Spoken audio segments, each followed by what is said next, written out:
thank you very much for staying to our last panel. Last but not least, we have a very interesting panel of different initiatives from the private sector, entrepreneurs.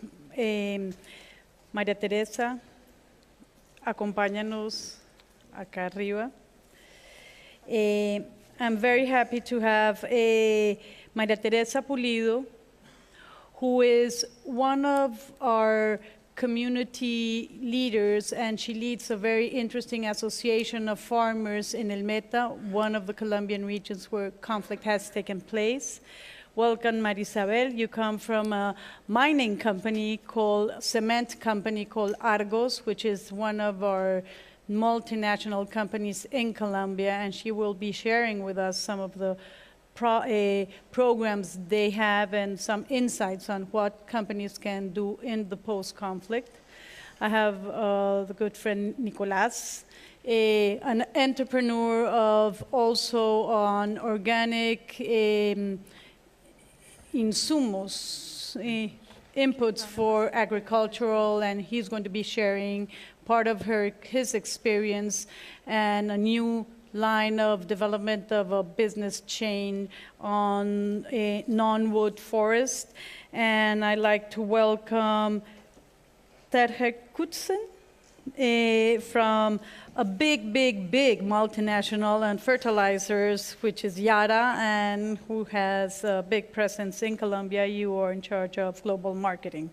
So welcome to our last panel in this, let's say, Colombian week here in Norway that started with a very high point with the Nobel Peace Prize to our president, and we've had our ministers. And I would like to start just by making a very short reflection about the words of our ministers. In particular, Mr. Pardo saying in the last sentences, he was asking a very important question. How do we make business go to those 200 municipalities that have suffered the conflict for the last 50 years in order to bring not just business as usual development, but sustainable development, which is our main reason why we're here today. And I would like to, and we're going to have a conversation about what does sustainable development mean in a country where 50 years we have conflict, which also we've had already some panels saying the impact that the conflict has had in one of the most strategic areas of the country, environmentally speaking, where all these 200 municipalities are located, and also see what is happening in terms of that opportunities of sustainable production and sustainable change. I would like to start with you, María Teresa. Me gustaría comenzar contigo y que nos cuentes cómo ha sido y cómo ha sido la experiencia de tu asociación de piñas y cómo llegó a lo que es hoy esa asociación. Cuéntanos, como tú me contaste esa historia a mí, porque es una historia absolutamente maravillosa, entonces yo quisiera darte la palabra y que empecemos la conversación contigo. Bueno, buenas tardes. Antes que todo, muchas gracias a ustedes, al país de Noruega, por estar tan involucrado y el acompañamiento que hoy están haciendo a todo nuestro proceso de paz. Básicamente, nosotros estamos ubicados en la zona de intervención de la Sierra de la Macarena. No somos exactamente Amazonía, somos Orinoquía, somos vertiente del río Orinoco, que es tan importante como la vertiente del Amazonas. Nuestro proceso empieza básicamente con productores que han sido desplazados de la zona de intervención. Iniciamos la parte de socialización de un proyecto para establecer 200 hectáreas de producción de ananas en esta región y empezamos a trabajar con ellos, a ver la ubicación y empezamos a desarrollar todo el programa social para el establecimiento del cultivo. Luego vamos creciendo con el apoyo del Ministerio de Agricultura y logramos encontrar dentro de este proceso un aliado muy importante con quien hoy estamos iniciando un proceso de mercadeo, dándole un valor de región, un valor de caracterización a un producto que hoy está empezando a llegar a Suiza, a Alemania, en pequeñas frutas que tienen un valor en calidad, en concentración de azúcares, en aroma, que le da una identidad de región y un valor agregado en el proceso productivo. ¿Cómo llegó este empresario suizo a la comunidad de ustedes? Cuéntanos un poco cómo fue esa experiencia, qué lo atrajo y cómo hizo para trazarlos hasta el cultivo de ustedes. Básicamente haciendo investigación de mercados en Bogotá, en la plaza de acopio que se llama Corabastos, sintió un olor muy característico de una fruta, se acercó al camión, él maneja muy bien el español y preguntó quién era el dueño y de dónde venía esta fruta. Nos refirieron, yo soy ingeniero agrónomo, hago los registros de todos estos cultivos ante el ICA, que es la entidad del gobierno que nos certifica como productores para hacer exportaciones, y luego se remitió a mi zona, me contactó, fuimos a los campos y empezamos a hacer la búsqueda del buquet, del sabor y de la calidad que él quería organoléptica de la fruta que quería traer a Europa. Básicamente eso fue lo que hicimos con él hasta llegar a encontrar las frutas con las características organolépticas y de calidad para traer las primeras muestras. Primero se trajo 20 frutas y ya hoy estamos en la primera exportación muy pequeña. Ya vamos en 400 frutas que son traídas a Europa en avión, que tienen un nicho de mercado especializado. Esa story, the story that María Teresa is telling us, it's a fascinating story because imagine somebody, a Swiss person, coming to the central and smelling this wonderful pineapple and saying, who does it? And today they have a very successful, organized farmers around this produce.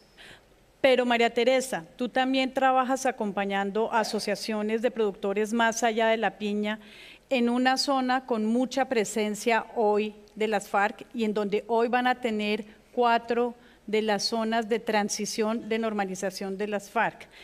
¿Qué otros procesos están viendo y qué otros procesos asociativos has acompañado tú en esta región que está muy cerca de un parque muy emblemático que es la Macarena, que tiene una riqueza ambiental muy importante? ¿Qué otras identificaciones y procesos asociativos has trabajado allá? Dentro de esta región tenemos el cultivo de cacao. Hoy el cultivo de cacao es uno de los cultivos más importantes dentro del desarrollo y reactivación de la economía en toda esta zona de posconflicto. El cultivo de cacao también tiene una caracterización, se está produciendo con un valor agregado de origen, de aromas, de sabores, y ya está entrando en el mercado europeo. Hubo la oportunidad de varias asociaciones estar en la feria que acabó de pasar en Francia y ya hay comercializadores que están comprando por origen, por aroma y por sabor. Y adicionalmente a esto, estamos en una zona que tiene una altísima biodiversidad. La Sierra de la Macarena es de los parques naturales con mayor biodiversidad que tenemos en Colombia, y se ha creado una gran asociación de ecoturismo. Tenemos la posibilidad hoy de que llegan al Parque de la Macarena aproximadamente 8.000 personas extranjeras al año. El parque se abre de mayo a noviembre. Y adicionalmente a la Parque de la Macarena, Caño Cristales, hay otra gran biodiversidad en donde esperamos que el turismo aumente y que sea un medio de producción y que sea y nos ayude a la sostenibilidad de la región. Gracias, María Teresa. María Isabel, you work with one of the biggest multinationals in Colombia, very successful mining company, cement company. In this signing of the agreement and this imminent coming of the implementation, what have been the reflections and the strategies that you see your company and your business sectors to get involved in helping to write this new story of the Colombian history? Okay, Wendy. Hello? Yes. This is a wonderful opportunity for the Colombian private sector, not only for the mining sector, but the whole private sector has been working together hand by hand with the government to understand the needs and to help them identify which are like the main challenges, but also the main opportunities where we can go to those areas where the private sector hasn't been able to arrive yet because of the violence, because of the situation that we have lived during the last 50 years. So for us, it's a complete and a big opportunity, not only in the cement sector, but we are part of a group that also helps infrastructure business and energy business. And for us, creating that development in those regions made in a responsible way, made with all the respect of the environmental conditions, respecting and conserving the biodiversity and the local cultures and everything. It's a wonderful opportunity. And we think that this is the moment where we can arrive to those places that we haven't been able to arrive yet.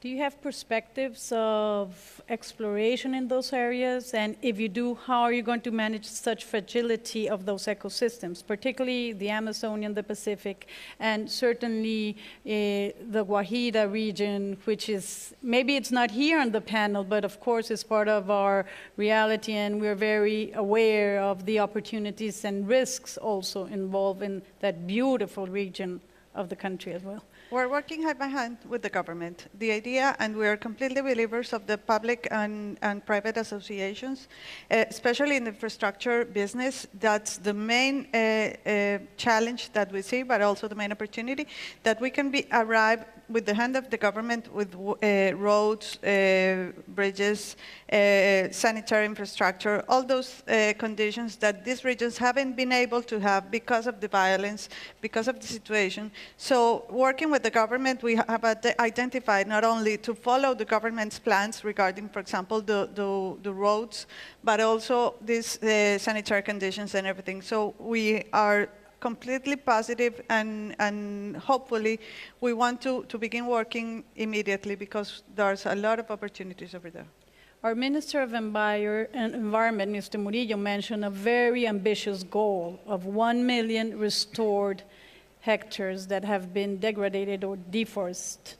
So do you think, I understand you also have a new line of business in your company on reforestation. Why don't you share that with us, and if that is part of your sustainable strategy and mitigation of climate change?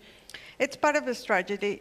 Really, at Grupo Argos, we have been working a lot in conservation. We have Fundación Grupo Argos right now is working hand by hand with the government in different areas, not only biodiversity, but also water, and also rural development. So we have been investing a lot in creating those opportunities so the rural sector can develop in a wonderful way. So just to put some examples, the Andean Bear Conservation Program, it's a very nice program that we have been investing a lot. The idea is not only to conserve the Andean bear, but also the ecosystems that are around it. Also, for example, we are creating some water funds in the different regions in the coast. For example, we have a lot of them. And also, one of the initiatives that the minister mentioned before, the Banco Dos, for us, it's a wonderful opportunity because it's paying the people that are already in the regions to conserve the ecosystems. So it's not only like planting new trees or whatever, but also protecting the ones that are already right now. The same communities that if they don't have an income, they would be destroying it so they could get an income from it. So for us, Banco Dos, for example, it's also a wonderful initiative that it's also by the hand of the government that we have been working a lot. And also the environmental education for us, it's also critical. So how do we arrive to the kids in those areas so they are aware of the relevance of conserving their environment, of having the opportunity to develop, because they need to develop other activities, but do it in a responsible way. Thank you, Marisabel.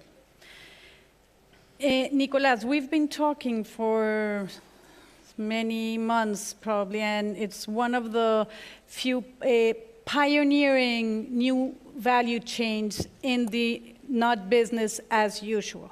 And you know you've done it minute by minute. To be an entrepreneur is not an easy job. You have to, and you're opening new chains of value, which is our biggest challenge in Colombia. Being a biodiverse country, we have very few business value chains that are really profitable and environmentally sane and of quality, and that won't have that much impact on the environment.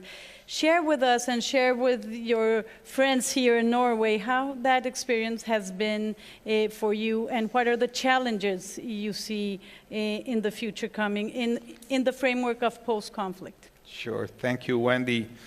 Well, Ecoflora, we are a group of 3 companies. We are technology-based companies now reaching our adulthood. We started 18 years ago. As pioneers. And for a long time, we used to be like a rare species, endangered species. And of course, we do want, and our experience is demonstrating that doing business in Colombia in this very important sector with amazing potential, the sustainable use of biodiversity to develop technology worldwide, with global potential, is possible to be done in Colombia. So we're 3 companies. It's Ecoflora Agro, doing biopesticides derived from plant extracts for sustainable crop protection, for crop and life protection. We have Ecoflora Cares, working with plant extracts also for the food and the cosmetics industries, with natural ingredients coming from non-timber forest products. And we have Ecoflora Home, or Eco Home, doing home care products also with the same value proposition. So we have put innovation, biodiversity use, and conservation as the core of our DNA, of what we do.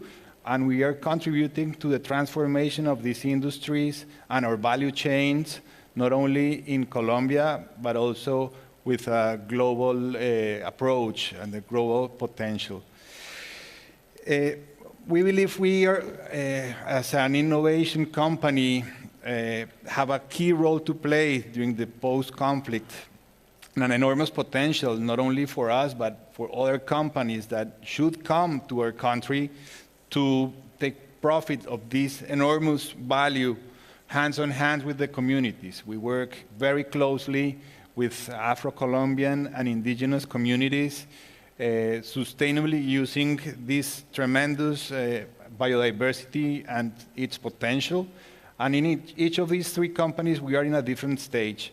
With Ecoflora Agro, we already did a joint venture and a partnership with a multinational company, so we're exporting our biopesticides to the US, to Europe, soon to Asia, and also soon to Africa. Of course, in Colombia, it's very important. In Colombia, unfortunately, we're not very proud of the position we occupy in terms of organic agriculture. We're number 27 in Latin America. Of how many countries? 27? Out of 31. Out of 31, yes. So it's only 0.1% of our farming area grown in organic agriculture. And there's different means of sustainable agriculture. It's not only organic, hopefully much more organic, but through our solutions, we are contributing to the transformation of our rural areas bringing new technologies for farmers, which have been abandoned for decades.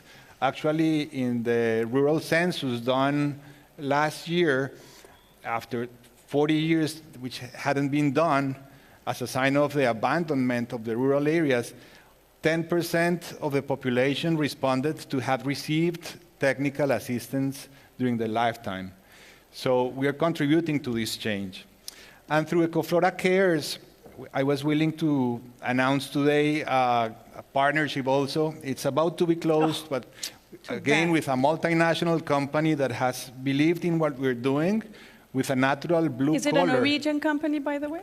No. But we do hope to have more Norwegian companies in Colombia. In this case, it's a breakthrough technology that we developed. It's a natural blue color that comes from a marvelous fruit coming from the Choco rainforests and from other rainforests of our country. We developed a natural, stable blue color, which the food industry used to call the Holy Grail. Now we have the solution for the food industry, and the biggest multinationals globally are now very interested in this solution. The detonating factor will be once we get the EFSA approval in Europe and the FDA approval in the US. We're really close to that. And once we have that, we will impact thousands of families and thousands of hectares in our country that can be used in a sustainable means, generating alternate income and improving the livelihood of these rural communities. So summarizing, I think that the key, the private sector and companies like Ecoflora have a key role to play, and we are actively doing it, to the reconciliation of our country, to the inclusion of everybody in the country, starting with the rural communities, and to the sustainable development of Colombia and, of course, to the world. Thank you, Nicolás. Terje? Did I say yes? Okay. Terje, well, by contrast, you are one of the biggest multinational on fertilizers in the world, and with a big presence in Colombia. And in Colombia, we have one of our biggest challenge besides closing the agriculture and cattle frontier is the state of our soils. In a recent study done by ELIGAC, which is our Geographical National Institute, the way our soils, or 70% of our soils are in bad state. The director mentioned it as a catastrophe, a national catastrophe, much of it because of wrong use of the vocation of the soil, but also because of a bad use of inputs in agriculture. So you have a huge challenge in the post-conflict of changing and doing business as usual, not only in deforestations, but also in all the knowledge that your company has come through, working with the environment and not only bringing famine away, but also doing environmentally friendly. What are your thoughts for Colombia in a post-conflict era or period, and what Yara can do in helping us become a more sustainable country in the next 15 years? Well, we believe that agriculture can and will play a very significant part in the post-conflict era. And obviously, since that's the core of our activity, being a leading global supplier of crop nutrition solutions, we think we can contribute. And how can we contribute? I think different from many other companies, we work very deep in the markets where we are present. And knowledge sharing is absolute key. So to have a sustainable agriculture, we need to drive productivity, which again will give profitability. Maybe just a few words about Yara in Colombia, to the benefit maybe of the audience. Next year we will actually celebrate 30 years since we had the first sales to Colombia. We are today 700 employees in Colombia. In 2014 we were the largest foreign investor to Colombia, investing $425 million. And as we speak, we are investing another $100 million in infrastructure, also specifically on the Pacific coast, which obviously is a needed move in order to serve the areas that we talk about here. We also have actually moved our head office for Latin America, excluding Brazil, to Bogota. So we both have a, let's say, domestic operation in Colombia, and we have the regional hub for all the rest of Latin America. Coffee is, as we all know, very important for Colombia. And actually 40% of all coffee grown in Colombia is being grown with our fertilizers. And I think, in a way, when we now go into this, we would like to work in a very concrete way. So we think that is the best way to form public-private partnerships. We have experience with this. It's to work quite concrete. And we believe that coffee as a crop is a crop where we can contribute in knowledge, in products, in trying to establish a sustainable agriculture in these areas. We already meet annually 20,000 farmers, we as Yara, in coffee in Colombia. So we both, I think, have a good understanding of what the need is and how we can contribute, including, as you mentioned, soil, water, nutrients. All of this needs to be managed in a balanced, professional way in order to drive productivity. So if I take coffee as an example, Colombia today produces on average 69 or 0.69 ton per hectare. Guatemala is roughly 40% higher, and Brazil is twice that level. So I think it's very important here to work together to try to drive productivity in what we do. You're putting a subject which is a tricky issue. Our Colombian coffee is one of the best because it's not a lot of coffee. It's special coffee. And specialty and back from the origin is one of the things and the type of markets we are looking forward to produce and promote in the future. That value added, it's not only industrial transformation, but also having in a new growing market of demand of organic and special treat, particularly in food and cosmetics. We are ever more demanding of specialties and special treatments and ways of bringing up our products. So one of the challenges, and which is, it's not news for anyone, it's what will happen with big agro industry in areas so sensitive and which become great to have more yieldings and everything, but in areas very sensitive near the Amazon region, for instance, or Orinoquia, which you mentioned, versus small farm associations bringing up new possibilities of development. Because the post-conflict brings three big challenges to Colombia. The first is to reconciliate between ourselves. We reconciliate with our enemies mainly, and that's a difficult one, and that's not going to be an easy one.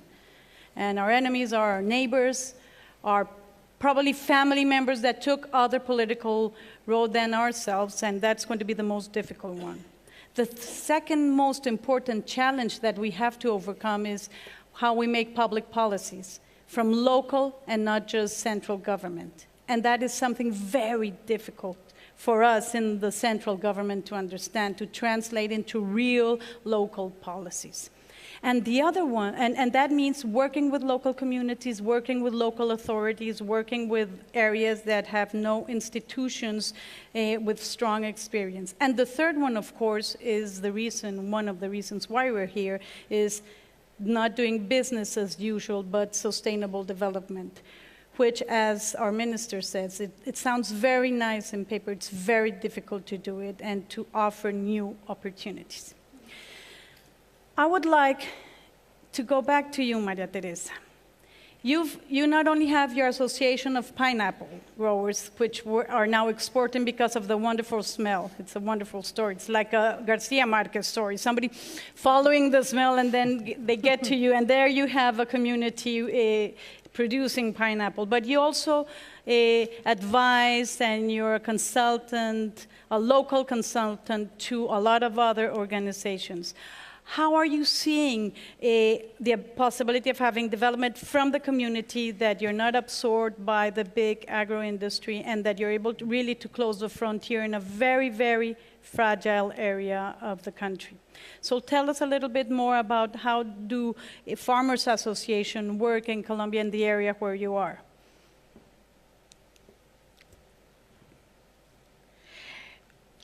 Básicamente los productores trabajan asociativamente con recursos propios. Hoy la participación del Estado no es muy alta.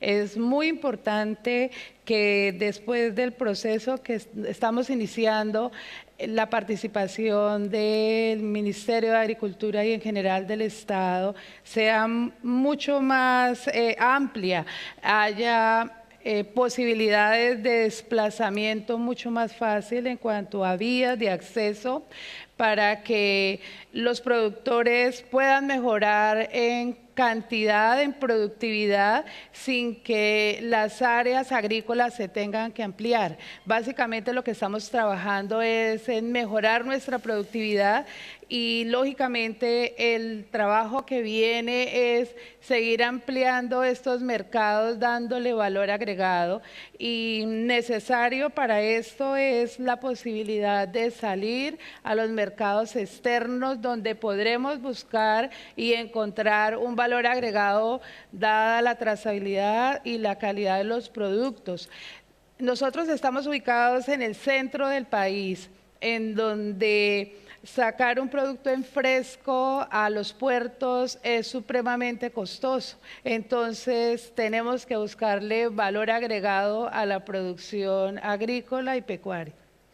And that production has to be really successful in order to compete with illegal drugs and illegal mining, which has a very rapid cash flow and very high prices. So you have a very big challenge. Well, you have two partners that can make that happen. One organic and one environmentally fertilizers that make sure that your crops grow better. And I think that's part of the type of alliances that it's not only private-public, but public-public.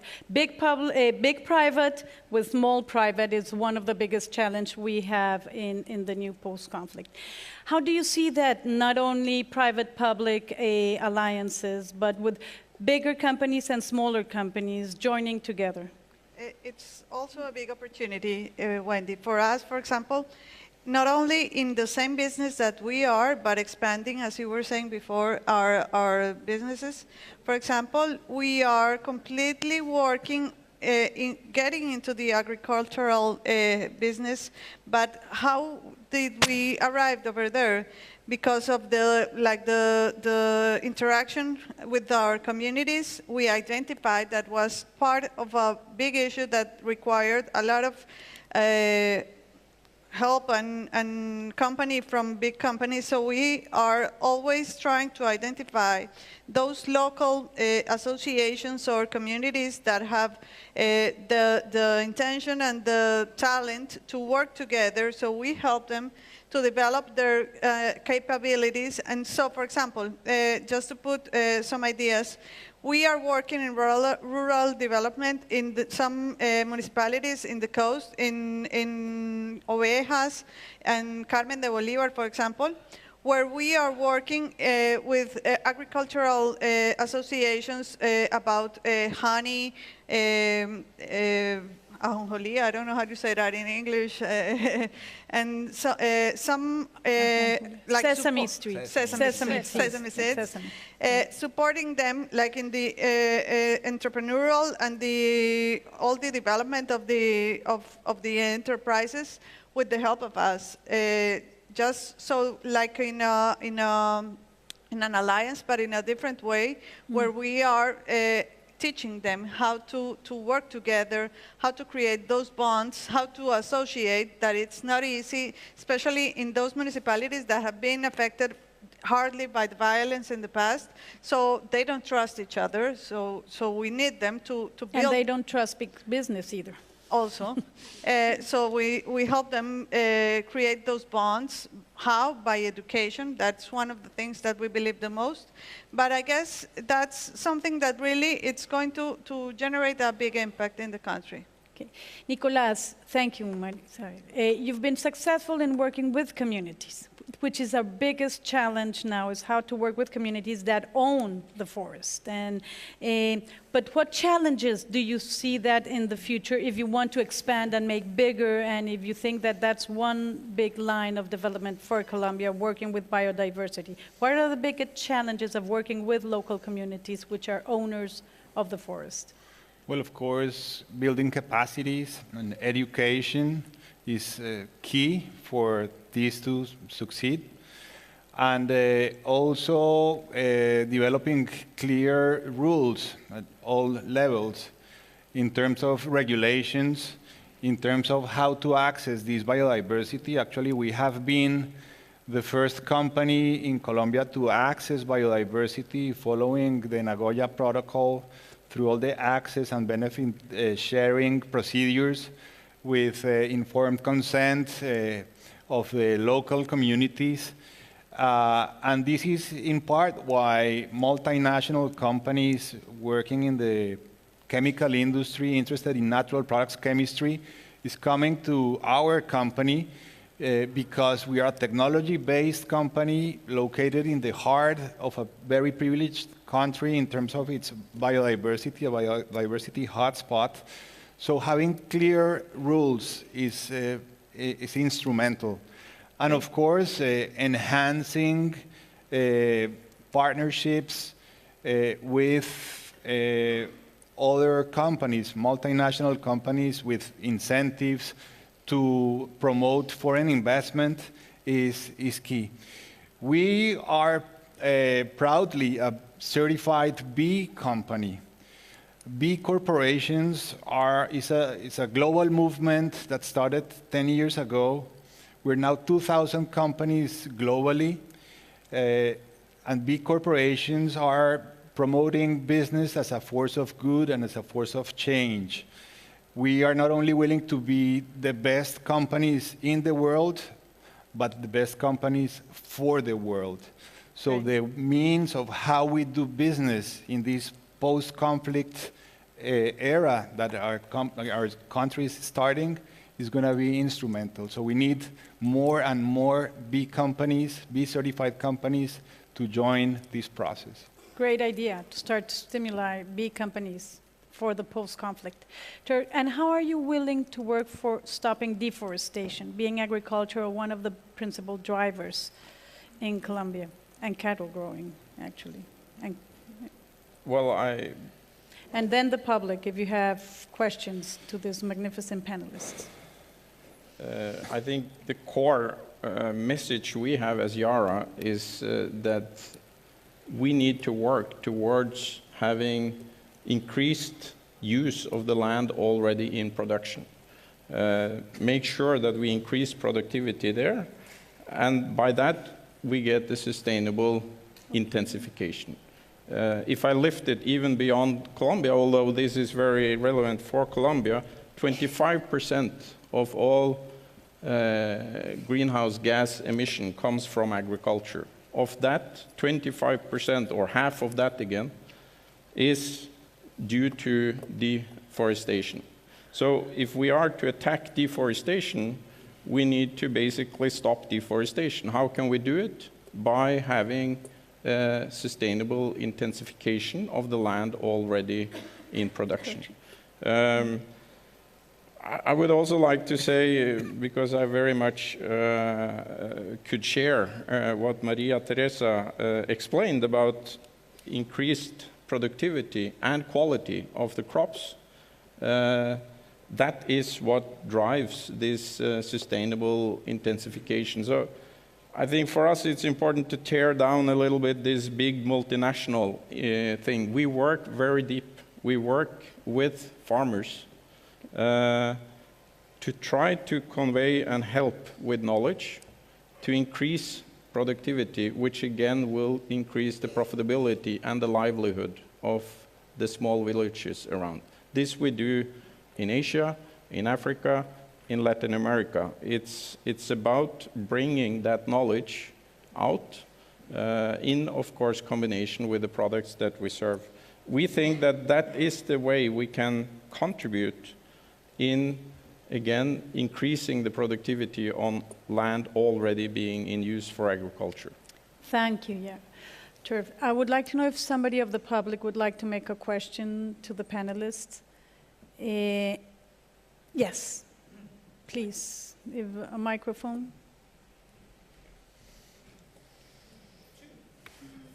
Hi, I'm Henrik. I'm Vig. I'm a researcher and a consultant.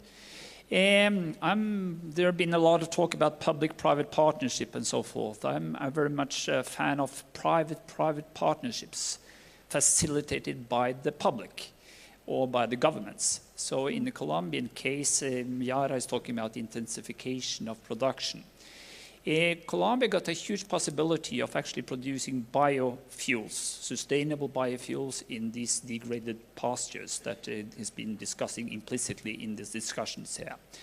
And Norway is actually open to buy a lot of this product because we have risen the share that should be from 5.5% to 20%. And there's a lot of people to buy actually this product from Colombia. But to match these two private sides, we need the governments to actually say that this is okay, because biodiesels got very bad fame in Norway. So what would you, then it's more like a question to you as representing the Colombian government, what would you actually do to actually induce such a trades? Well, that's a... Biodiesel is not only seen badly in Norway, in a lot of places in the world. Because of the deforestation, and it's a very critical issue in the Colombian region in the Orinoquia, as you know, where you have a project planned to go recently. One of the biggest challenges we see is how this big agro in biofuels can work together with local communities. And in terms of trade, well, there's issues that go beyond just the agricultural issues. It goes in terms of components and amount of bio to the gasoline, and it goes to a lot of questions right now of how to expand this new agro-industrial opportunity in Colombia without the impacts that they have.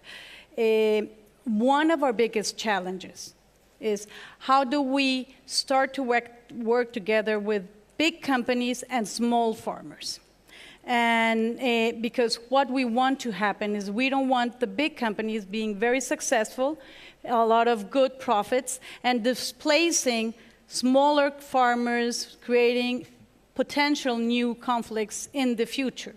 So my question would be, how creative would you be to have agreements and alliances with small farmers to guarantee that they are the owners of the land, in new agreements that they will become and still be the owners, providing the profits and sharing the profits? The big question here is we have to think a little bit out of the box. And thinking out of the box with the government regulations, as Nicolás has said, is very important, because we cannot just have a lot of alliances that in the end, in 5 years, everybody will be sad or will be disappointed or expectations won't be filled. So government do play a role in trying to bring together big companies with small farmers, assuring that small farmers' rights, expectations are met, and the good things that big companies bring together in joint ventures are sustained. Of course, that's one of our biggest challenge and one of our more potential areas, which are the Orinoquia. And certainly we can still talk after I move down the stage and go further into discussion, because that's a very sensitive issue. But our main issue is how we make that big companies don't displace the small farmers. And we have one, we don't have. There's somebody doing like in the airport. No time, no time. Carmen, we don't have time left. You can answer him back in when we're mingling in the coffee. No, because I think we are ready to close, and we have the closing remarks of our Minister of Environment, and I think Ian is going to... So, what remains... I want to thank our panelists. Yes, yes, please. And thank Wendy for wonderful moderating of this very interesting panel. Thank you. Pleasure, really. We are about to end. Afterwards, there will be some snack and possibilities to mingle and to answer and to ask questions. So we're ending here with the...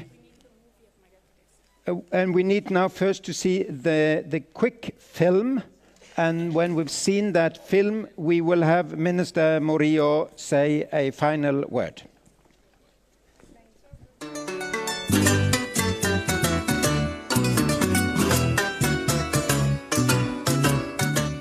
Pues un día de trabajo mío arranca más o menos a las 3:30, 4 de la mañana, dependiendo hacia el sitio donde yo me dirijo.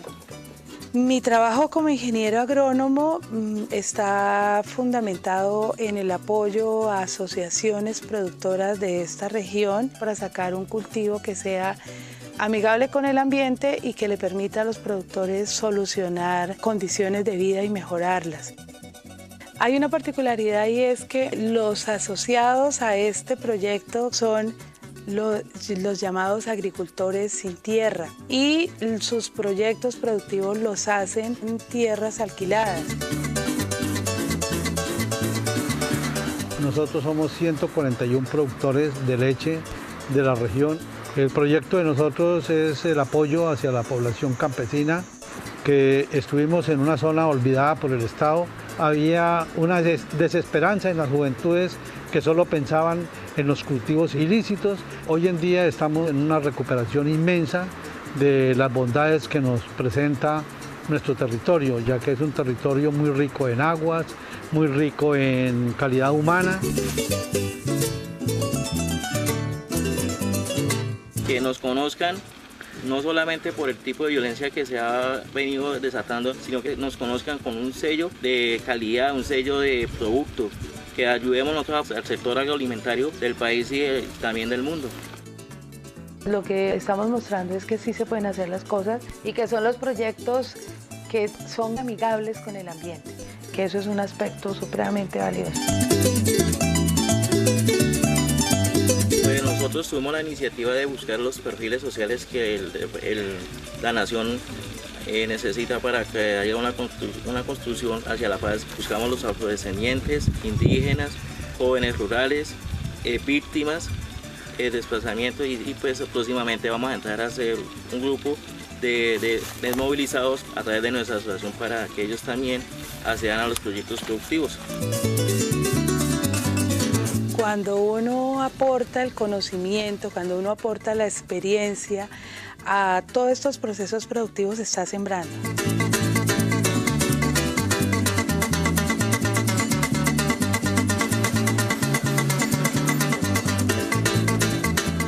Serán cerca de 24 horas de viaje, pero con muchísimas expectativas para participar en este evento.